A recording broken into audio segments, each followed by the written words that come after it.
Zaharia, and I'm delighted to be your host for the third season of the Drag and Drop Show. Ionuț Băibărac has a tough job.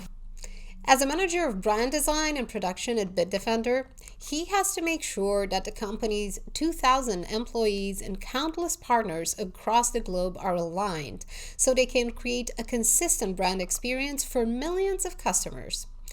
And if that wasn't a big enough challenge, he's also tasked with cultivating the brand in a way that bridges the gap between the highly technical field of cybersecurity and people's fundamental need for safety. I talked to Ionuț about the Bitdefender rebrand that happened a decade ago and how the brand has evolved ever since. In our conversation, he provides a down-to-earth perspective of what happens behind the scenes of when a rebranding process rolls out and why spending 2 years to align assets across a company is not that long. Learn how to collaborate with peers, colleagues, and partners to build the flexibility you need to roll out a massive rebrand and keep it fresh and useful for everyone long after it happened. I'm excited to share this growth-focused conversation with Ionuț Băibărac, Manager of Brand Design and Production at Bitdefender. It's Andra Zaharia here, bringing you the latest episode of the Drag and Drop Show by Creatopy. So Ionuț, welcome to the Drag and Drop Show. I'm super excited to have you here with us. Hello, Andra. Thank you very much for your invitation. I'm happy to be here. I'm really looking forward to our conversation because you come from an industry, that doesn't get much attention in terms of rebranding and, talks and conversations around brands and things like that, simply because when you say cybersecurity, most people feel, kind of like, wow, that's really high tech. That's very abstract for me. I don't know anything about it.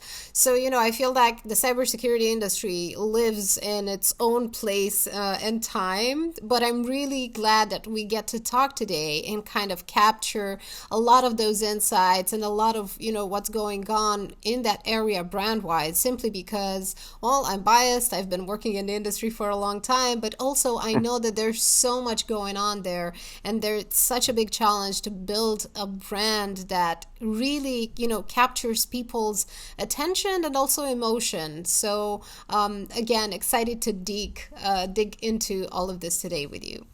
So I wanted to start kind of with a really straightforward question, to look at the big picture a little bit and ask you, why is rebranding such a massive undertaking for a company? When a company decides to rebrand itself, whatever its domain, cybersecurity or whatever, it usually means that the company is ready to step to the next level in its evolution, or it needs to better address and reach its audience. Once that's established, months of studies and research will begin, as you need to find out where you are as a company, how are you perceived, what expectation your audience has from you, and who is your audience. If the findings are surprising, it means that you may need to rediscover yourself as a company, which implies further research, time, money, and a lot of human resources. That's very interesting, and I wanted to just circle back a little bit. I like how you emphasized the fact that a rebrand happens when there's this kind of growth spurt, or when a company kind of realizes that it needs to level up in many ways. To me, that's very interesting because, sometimes, when you look at it from the outside, it sometimes looks like it's just a visual refresh, but we both know that there's so much more to a rebrand. So it's interesting, Yes. That it kind of marks this maturity level. What do you think triggers it? Is there any kind of, moment when you realize like, hey, we need to do something about this? No, I just think that this is a natural evolution of the company. I think this starts from internal need for people to better reach their audience and to better present their products and so on. So I think it's mostly an internal need.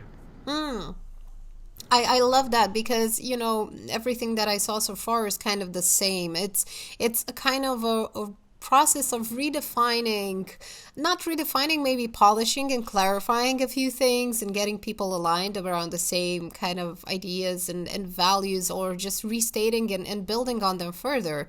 And it's very interesting to see this, especially, with Bitdefender, because it's been almost a decade since Bitdefender did this massive rebrand that kind of reshaped the company's identity. So I was very curious, if you could walk us back just a little bit to kind of do a little time jump and see how it all started. Uh, yeah, a decade ago. It was very early in the Bitdefender history. Bitdefender was actually born in 2001, 10 years earlier, but we were just beginning our journey. Uh, and I was just getting hired a year before, in 2010. Uh, I was informed about rebranding a few months before it came out, and it was all very new for all of us. Uh, because we didn't have the know-how. An agency was hired, of course. It was Brandient, and they were handling most of the rebranding process. Uh, the best part of this was that the change was complete. Everything was new: logo, fonts, colors, everything. And of course, we had a new element, an avatar, the sleek black wolf Draco. And this was our first avatar. Uh, I think that was the most important change for the brand, introducing a symbol, an element, and the connection between the Romanian roots and the world of IT. The Draco was the ensign, the ancient banner used by our ancestors, the Dacians, in battles. And now we use it in the battles against cyber threats. I love that elements of mythology. There's so much, branding has so much to do with symbolism, with all these values that Yes, we connect with as humans simply because this has been, built into our evolution ever since, like millions of years ago. We used to like have symbols, and these have persisted throughout history. And what especially I especially found interesting about how Bitdefender went about this and what happened 10 years ago is that this is a very, it's a bold statement of kind of drawing from your local roots and creating this global image, especially in cybersecurity where things are very abstract and they're very logical and they're very kind of CERN and, everything that goes with that. And tying this element into it, to me, is what helped Bitdefender really stand out in the cybersecurity yes. industry. And not only that, I mean, it was a big move a decade ago. Uh, a big move and a very inspired one. Because this was the easiest way for us to show the people that, hey, we are Romanians, hey, we are proud of our roots, and look what we do, what we can do. Mm-hmm. Absolutely. And you mentioned also something that I think is really important to the entire rebrand conversation. You mentioned that, this was a growth kind of, it was a period of intense growth for Bitdefender as a Yes, company internally and, in the relationship with customers as well. So to me, a rebrand really emerges as an opportunity for people to kind of work together and to figure out, how to work together even better and how to align properly. The alignment theme, I feel like, it keeps coming up, especially, there's this kind of visual representation, the visual side of it, the UX side of it, and then there are the processes that, happen in the background to make all of this happen. So it's clearly that was kind of the point where it started coming together and everyone kind of, rallied around these symbols and these new kind of, propositions towards the audience, this new way of presenting what Bitdefender does and what Bitdefender is, especially. So how yes. did you support the initial rebrand throughout these years? It's been a decade, but in many ways, it still feels very familiar and close, especially for us who are work in the industry and kind of are very familiar with this. So what happened throughout these almost 10 years ever since? Yes, it's very close for me also because it was my first rebranding, and it had a very big impact on me. Uh, at the beginning, it was very simple in theory. We had some initial stages to go by. First, we needed to change all the materials, to discard the old branding completely. After that, our main goal was to do anything in our power to maintain and support the new branding, of course. Uh, this was and it still is challenging. uh, I was a web designer in Bitdefender when we first received the new materials from Brandy, and it felt like getting new toys. It was very exciting time. We started to play, no pun intended, with the new avatar a lot. Of course, we weren't allowed to do this, but we did it anyway. It was chaos. Fortunately, this was the best mistake we could have done That's because, interesting. In what way? yeah, because this is how we learned the importance of brand consistency. Uh, After that, we began building templates for all kind of offline and online materials. But back then, we used to change them a lot also, because new type of needs and materials constantly appeared. Uh, Hmm. yeah, Bitdefender was a fast-growing company, and this was something pretty normal for us. But we welcomed the challenge. The toys were still new for us, and at the same time, the brand evolution started to make sense for me. In addition to the new materials from Brandy, we also received the website redesign and new box shots for all products. With time, we started to update this internally with many versions for the website to test. Uh, Personally, then I took over the design of the box shots, and I'm doing this even today. Hmm. To me, I think that's a very interesting element. We talk about online businesses and it's now like software as a service, and we talk about all these things. But to me, what's interesting about the cybersecurity industry specifically is that we still have like product box shots simply because, and I want to emphasize this because probably not many people know it, people need generally a visual representation of something that's abstract so they can wrap their minds around it. So to Yes, me, this really stands out, from everything else that we're used to like SaaS websites and things like that. Box shots are still a big thing in the cybersecurity industry. What was it like? You mentioned that, you started building templates and basically gradually you started to formalize this entire process. What was it like to work with people at the time and figure out how are we going to do this, because there was a lot of experimentation which and growth, gradual growth and kind of tight feedback loops. What did it feel like at the time? How did you manage to do all this work and refresh all of these assets across so many channels, and not feel overwhelmed, and not feel stuck on that, because it's a such a big load of work that doesn't really we don't really see on the surface. yes. Well, it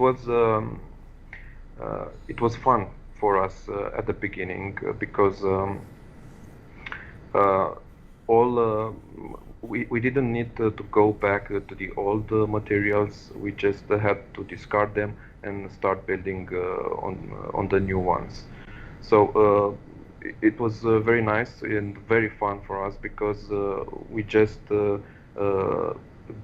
we continued to build new things for Hmm. yeah, constantly building new things, and this was I think this is every designer's dream, to constantly build new things and using new imagery and all of this cool stuff. And if I remember correctly, it took 2 years to change all materials received from the agency, and two more to understand that we already needed a brand refresh. Hmm. So uh, because I don't know, we were about 5 designers then. We kind of split the work. We specialized, one part were specialized in landing pages and website. The other were specialized in banners and or any other online material like emails, in product messaging and all of that. So it was fun for a couple of years. Absolutely. It sounds like a lot of work. When you started changing all of these things, how long did you think it would last versus, how much it actually ended up lasting? I didn't thought of a timeline back then.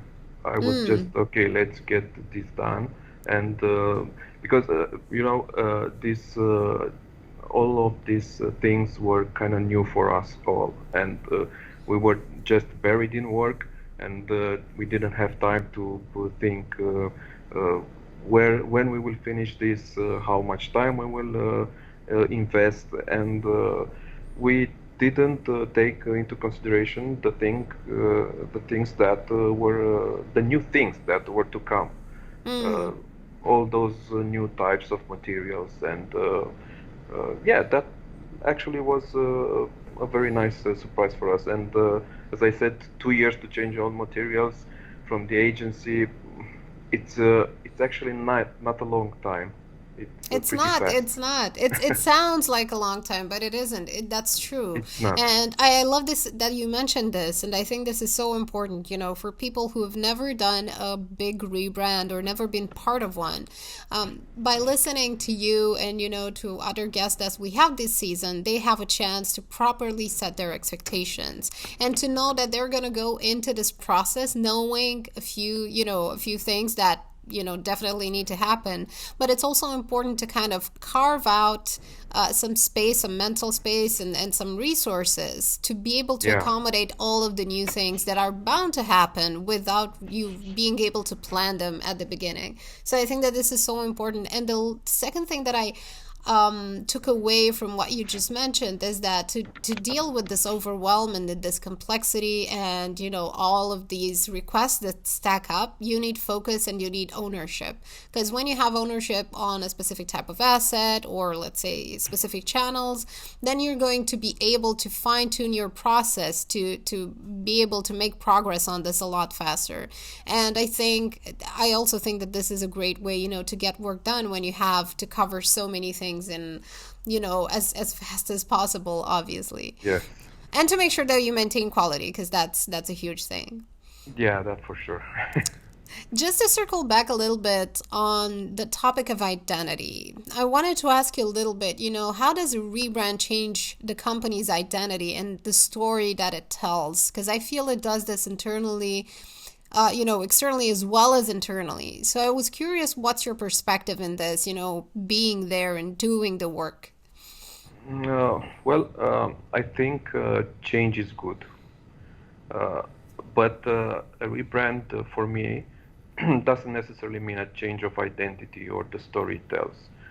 As I said, it's more like a natural evolution of the company. It's a refreshed identity and the continuation of the story it tells. It's another step forward for the company. And these are things that come mostly from internal needs. You want your external audience to better understand you as a company and your products, to reach them more efficiently, and to show them you're a constantly evolving company in a constantly evolving environment. So change in a rebrand doesn't mean necessarily change as we perceive it. It's more like Mm. a continuation. Oh, that's a very interesting perspective and a really new one, because it marks just a kind of a maturity stage, steps where you can see, how a company reaches different maturity levels. Another guest was saying, and I'm curious, what you think about this. He mentioned that kind of a rebrand happens when all of that kind of change and growing up happens inside the company and then it bubbles up to the surface in the form of a rebrand. What do you think about this perspective? Well, I think it's a confirmation of my belief that these come the need for a rebrand comes mostly from internal needs, because I think people that work there knows best when this needs to happen. It doesn't mean that I don't know, C-level has to bring this up to the table. You know, we need to do this rebrand because I hate the look of our logo and so on. Just happens out of needs. So it's definitely, I love that it's kind of this organic thing. It's this organic process that starts, when people Yes, start to question like, hey, where are we going? How can we make this better?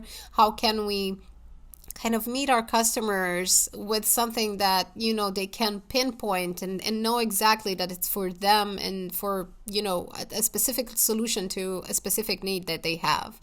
And this is exactly. especially, I think this is super important in cybersecurity because people, have a difficult time understanding why they need to act proactively simply because it's such an abstract field and they simply, we just, as humans generally, we react mostly, not act proactively, not Yeah, before it happens. So moving them from one side of the other and kind of building that relationship with them over the years, so you'll know that you have their trust. That to me is kind of the pinnacle of what we should try to achieve, especially in this field, particularly in this field. So you talked about, you talk a lot about people, and obviously, I'm a firm believer that, people buy from people, so that the people who work behind the scenes are absolutely essential. When we're talking specifically about a rebranding process, who are the key people kind of usually involved in the process? Because I bet there are, types and roles and types of people that we don't usually associate with this rebrand process, but they are instrumental to it. um, yeah. I think it's very hard to pinpoint people in such a big process. I think, as in every long-term process, key people are people with vision and focus. From an organizational point of view, we're talking about C-level, the brand team, marketing people. Maintaining the brand is hardly a one-team effort. First, the brand needs to have a vision or road that it is expected to have. Uh, then the brand is built around that vision and direction. And after this is done and everyone is happy, implementation starts. Implementation is spread across multiple teams, of course, from online materials, offline materials to product and documentation. So I think it's safe to say a rebrand is a company effort. It's very, very hard to pinpoint key people. Mm. But I love that you mentioned that they have this in common. So they have vision and focus. I think that this speaks more about, the types of people that you need to pull this off than, naming roles. Because to me, I think that, mindset is a lot more important than what your job may be or your role may be at any given point in time, simply Exactly. because that can change. If it's the way that you bring kind of your gifts and your abilities and know-how and expertise to the table can have different forms, but at the end of the day, it matters that you bring them and that you kind of, actually do something with them. And continuing a little bit on this, I also wanted to ask, so like, for those who don't know, Bitdefender has almost like 2,000 employees spread across the world. And more importantly, it kind of, over 38% of the world's security solutions use Bitdefender technology to protect like millions of people and devices around the world. And that is absolutely huge to think, what Yeah. it means to get people aligned in all of this. So how do you align internally, on a new brand identity in such a big company? Indeed, this is a very challenging and a continuous process for us. Um, I try to make myself and my team available for anyone with questions regarding brand and brand implementation. And I often have calls with people that want to understand how to implement a brand, or they come with their own new ideas for branded materials. Of course, not all ideas match our brand, but it doesn't matter. It's how people tell you that they need something new or better for their specific activity, and we make sure to meet their requirements, but correctly branded. This is very important to always listen to your to internal needs. Otherwise, people will try to find their own solutions, and you risk losing brand consistency. Uh, we we also have an internal brand portal that hosts all brand guides, imageries, templates. That of course we try to keep up to date. Mm.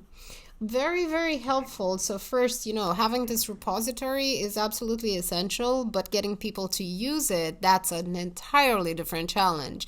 Mm. And Yes. I thought that this was very interesting.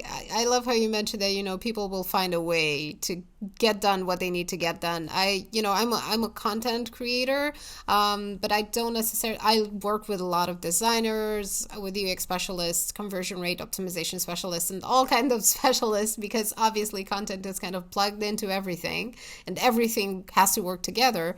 So I know exactly what you mean when you say, like you can give people a lot of templates and things like that, but they need to understand why that's important, why it's important to, have respect a certain standard, or use things properly, because what the user sees from the outside, what the customer sees, Exactly. is so incredibly important. So I just wanted to ask you like a quick question.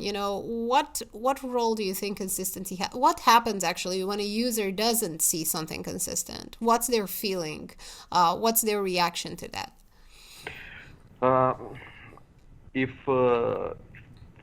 brand inconsistency happens so that a user can actually see and perceive, um, that's I think one of the worst mistakes the brand team can do.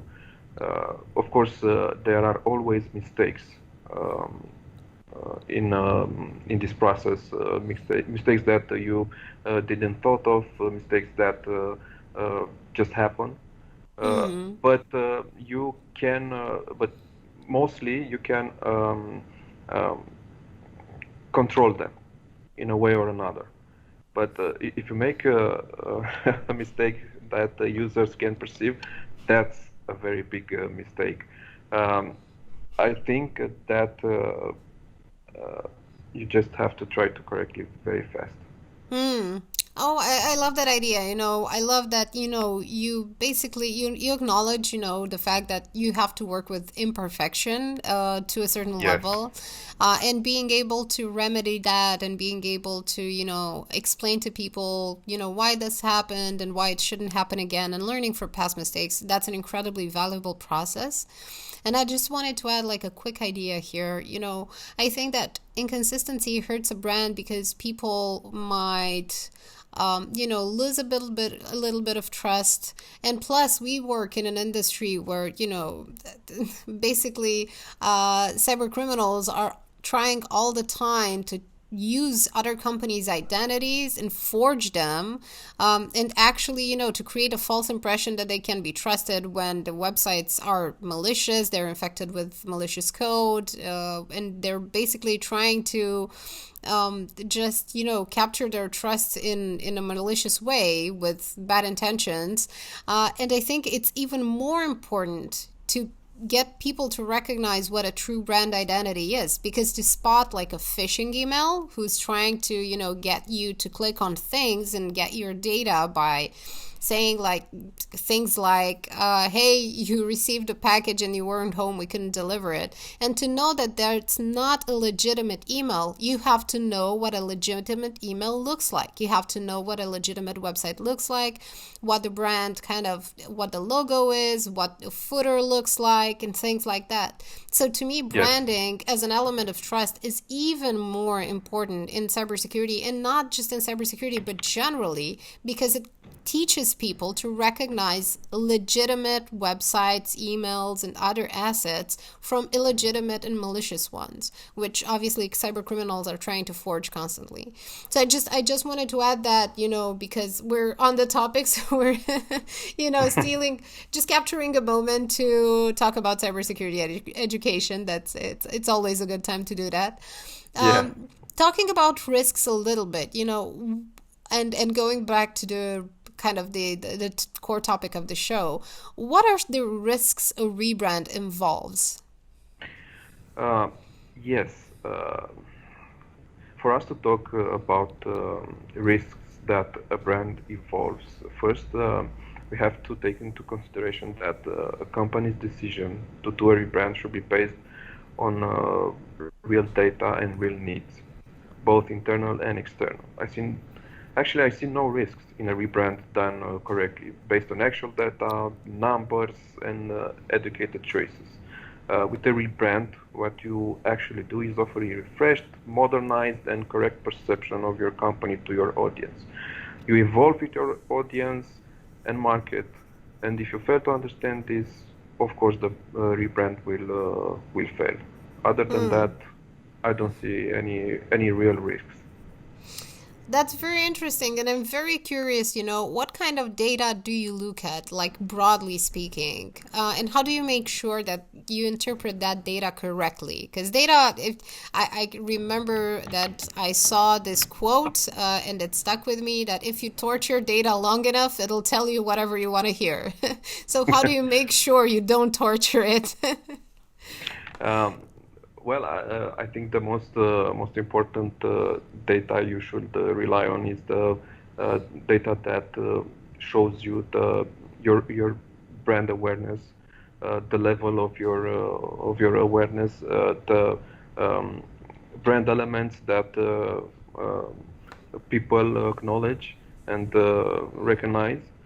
And also, I think the most important data that you need to have is about your audience. You need to know who they are, not exactly who they are, but to have a very good idea and picture of your target persona, and with that to try more and more to approach them and to have a more direct approach for them. To be specific and be highly focused, and that focus always comes from kind of intimately knowing your customers and their needs and what they expect of you and what they need from you. Plus, as a big company, Bitdefender also has tons of partners that they need, Yeah. that need kind of your help. So how do you work to ensure that those partners also align with you, even though they work like in their own companies and they have their own priorities? How do you make sure that that collaboration goes smoothly? Um, Almost the same as we try to do it in Romania and Bucharest. We use the portal, and we also use a lot of we have a lot of discussions with main offices throughout Europe and US, and we try to, of course, we take into consideration the localization for the specific market. We don't really do localizations for them, but we try to adapt the brand in the brand limits so that we can be how to say uh, As true to yourselves as possible, I guess. mm, to be on point for them and for the customers on the respective markets, because not every market and not every user is the same.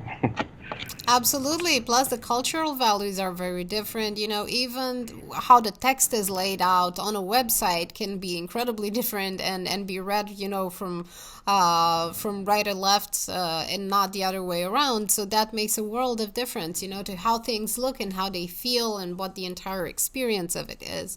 And I'm glad you brought up, the localization part, which is such a complex process. And to me, I've, Yes. I've worked on smaller localization projects than the one Bitdefender has, and it can be a little overwhelming. It can be, you want to make sure that you don't hurt anyone's feelings, that you don't, infringe on anyone's kind of cultural values and things like that. So it's a fascinating process, but a very Yeah, difficult one to do right. exactly. Very um difficult.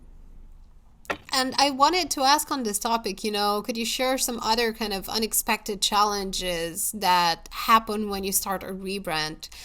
Did you have any Well, I bet that you had some of those experiences, and I'd really be keen if you could share them with us. Yeah, actually, the most unexpected. We have with our initial rebrand, the most unexpected challenge during this process was us.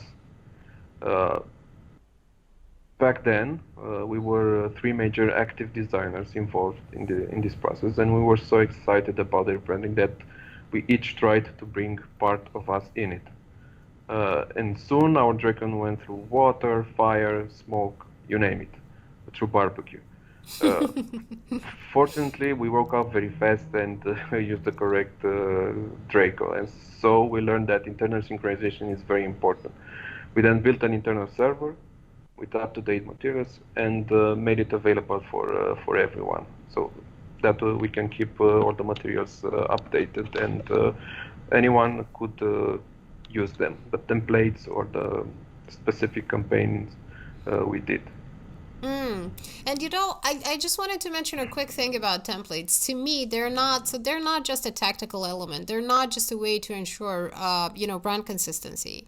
To me, templatizing is something that actually, helps you get work done. And it helps you Yeah. get work done well. It imposes and cultivates a certain quality standard that it imposes and cultivates a certain quality standard that a company like Bitdefender really needs to, to make its branding and its brand experience match the quality level of its product. Because, that's one of the goals, right? Yes, and also uh, uh, speaking of templates, it is very important that you use a tested template, that you perform a lot of tests to see how user interact with the template. So you know what are the best decisions to, I don't know, to place a product box shots, um, price, button, and so on. Mm. Yes, very, very helpful reminder here because, how we create things as, let's say, marketers, people that, generally are involved in communication and shaping all of these things. And the way that customers actually use them is something Yeah. sometimes entirely different, isn't it? Completely different. you We had many templates and many tests on emails, website, product pages. Yeah. Mm. I know, I Many bet that templates. there are, hundreds, thousands of hours of man hours spent, in the background fine-tuning these things.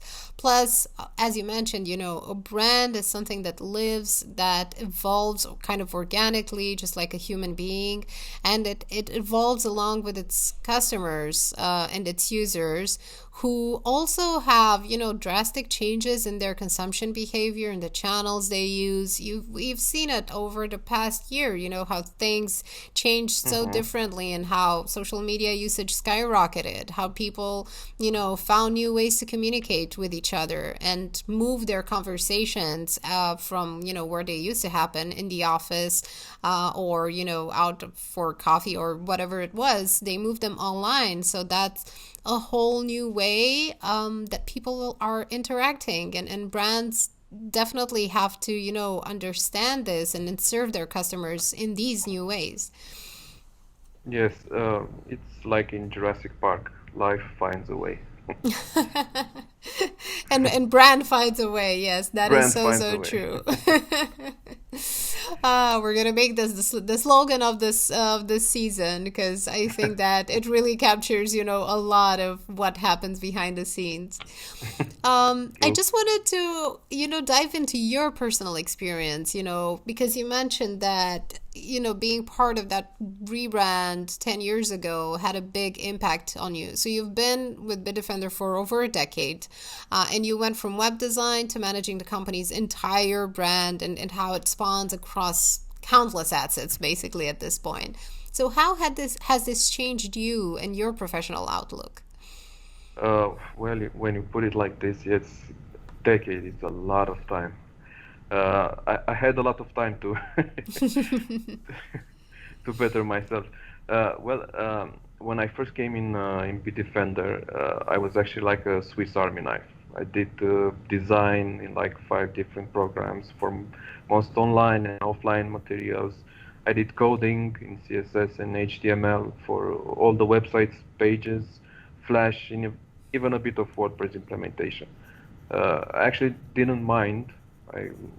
I very much liked it because my will was and still is to constantly evolve. And fortunately, I still work in an environment that allows me to evolve, and I still do design. After so many years, one thing that I learned is that the company's most important resource is people. You will hear this from a lot of people on the internet, but when you see how much people evolve alongside you and how much they help the company, if you support them, you begin to understand their importance. So I think this is the most important thing that I learned in the past decade, that people are important. Mm. And how do you cultivate, this kind of, so you mentioned that, what motivates you the most is constant growth and constant evolution and constantly learning. How do you kind of facilitate this in your team and the people that you work with? Well, we kind of talk about what we would like to do, what else would we like to do, because working constantly for the same brand at a time, it gets pretty boring. Uh, when you work, I don't know, for 4 years, it's okay, but after 4 or 5 years, it's getting pretty boring, and you need to find new ways to cultivate your passion for design or coding or whatever. And I speak with them, and I see what they really want to do, what really else. Sorry. That's okay. Te să mai zic o dată. Mai zi o dată. Așa. I acknowledge what other things they want to try or do, and we do our best to get that direction. We have um, subscriptions to Skillshare, to Udemy, and we actually tried a few new projects for us. We tried interactive projects to do, of course, using the Bitdefender brand, and we also did a game, a video game. It's not publicly available, but it was a very good exercise for us to see how much we can evolve uh, by doing something else together. How cool. That sounds really great. It's having like these creative challenges, I think that are so incredibly important, especially for people who work in this area. But we all need this, right? We all need to grow. We all need to feel like we're contributing to something that matters, to something that makes a real difference in people's lives. And kind of this is one of the reasons why I love the cybersecurity industry, because kind of in a way we're all contributing to a sort of necessary education that helps people kind of navigate the world that they live in, which is increasingly technological and increasingly abstract and has so many layers that are sometimes out of their control, but unable to in order for them to actually make healthy kind of safe choices for them online and off, because now technology is embedded into everything. They need to Yeah, be able to understand how these things work, and where threats might come from and what risks are associated with them putting their information online, and everything else that happens below the surface, where people call it the dark web, but there are so many other things going on there besides the dark web. So I think that in this context, and facing with these kind of challenges, your role, as someone who creates the brand and helps it evolve and cultivates it and helps everyone do the same is so important, because you kind of, you add emotional nuance to this world that is highly technological, that is incredibly, focused on so many things, and there's just a lot of complexity there in the background. So I wanted to ask, what is the value of brand identity in today's context and in the cybersecurity industry specifically? Um, well, brand identity is very important no matter the context, but especially now in today's context, indeed it's more important. Branding is one of the key parts of a company's success. With good branding, among many other things, you can present yourself in front of your audience as a unique, reliable company. You can deliver your message clearly, and you can develop a connection with your audience. Uh, in these days, I think people tend to stick with what they already know as reliable and already established an emotional connection with. They are not as open as they were before to experiment. Thus, big companies with increased brand awareness will benefit the most from today's context. Honest and bold companies will also benefit from growing brand awareness because people people like the underdog. Hmm. Uh, And they also oh, kind of want to, associate themselves with someone who has like self-confidence, don't they? We're naturally exactly. drawn to brands and people who are confident, who stand for something, who embrace, their values and actually live them, and they're not kind of, as a marketer that I appreciate likes to say, vanilla. They're not, not trying to, hurt anyone's feelings, or they're playing it really safe, but playing it safe means they're not standing out, and they don't have any kind of, they don't basically trigger any powerful like emotional reaction, or the need to Hmm. actually do something. Yeah. What's your perspective, on this kind of emotional involvement that the rebrand triggers in your customers' minds? Uh, well, um, taking into consideration the cybersecurity domain, we know that the cybersecurity is now part of our daily lives. We are all aware of this and we acknowledge it.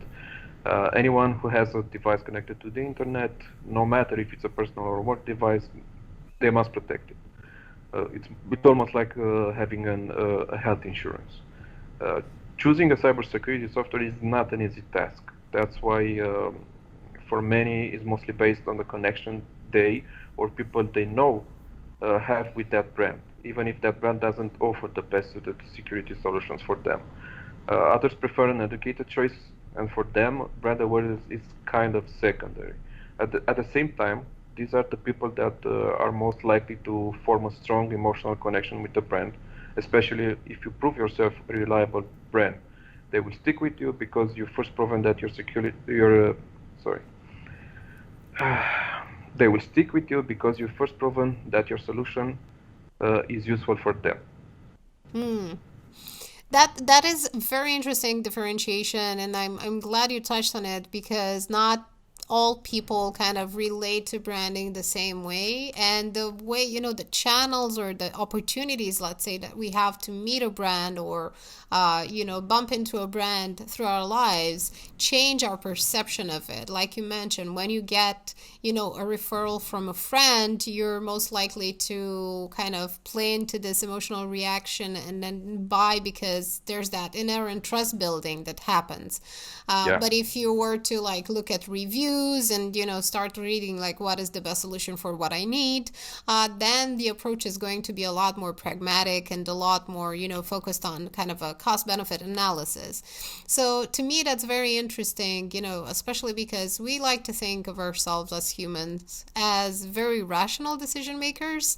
But the truth is that, many of our choices, most of them are actually quite emotional. It's simply because our evolutionary kind of psychology is what it is. These are kind of the ways that we naturally react to things. And I love how you exactly. mentioned that in times of uncertainty and crisis, people tend to fall back to the strongest relationships that they have. I've found this, to be true across a bunch of conversations I've had with people that have a background in neuroscience, and they've also said the same. We fall back on those strong relationships in our lives that we know we can rely on. And branding is an incredible part, an incredibly important part of this dynamic.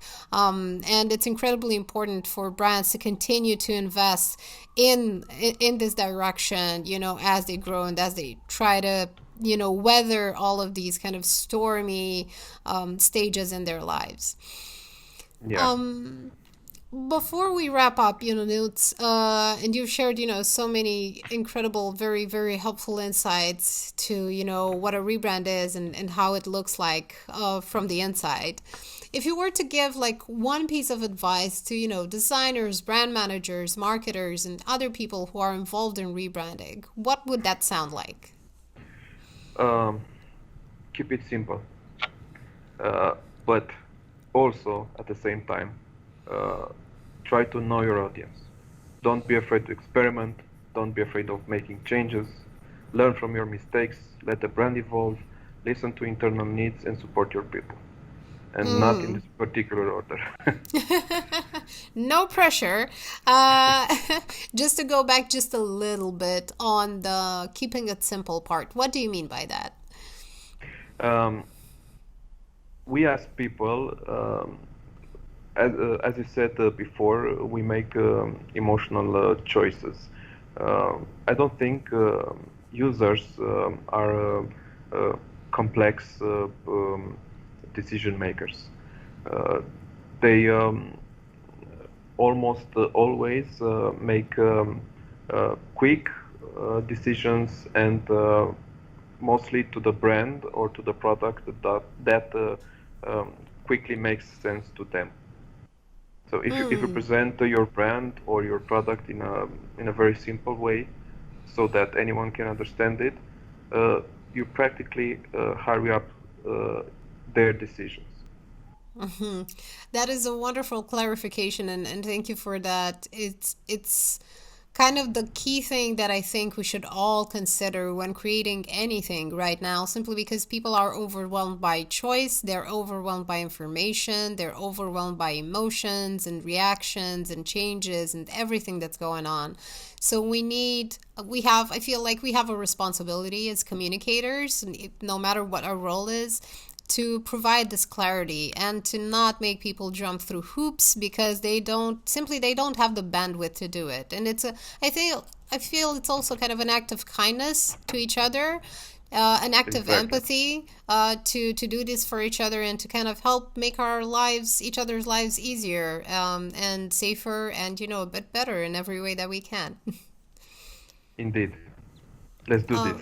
Um, Absolutely. I love your positivity and enthusiasm, Ionuț. Thank you for, so generously sharing your insights and your perspective. This has been super interesting, and I'm sure that, listeners will take a lot of value from it and hopefully see the world of cybersecurity with different eyes. I sure hope so. Thank you for your invitation, Andra. Thanks for exploring another fascinating rebrand process with us. If you found it helpful, subscribe to the show and leave us a review. Until next time, this is Andra Zaharia. Thanks for watching The Drag and Drop Show by Creatopy.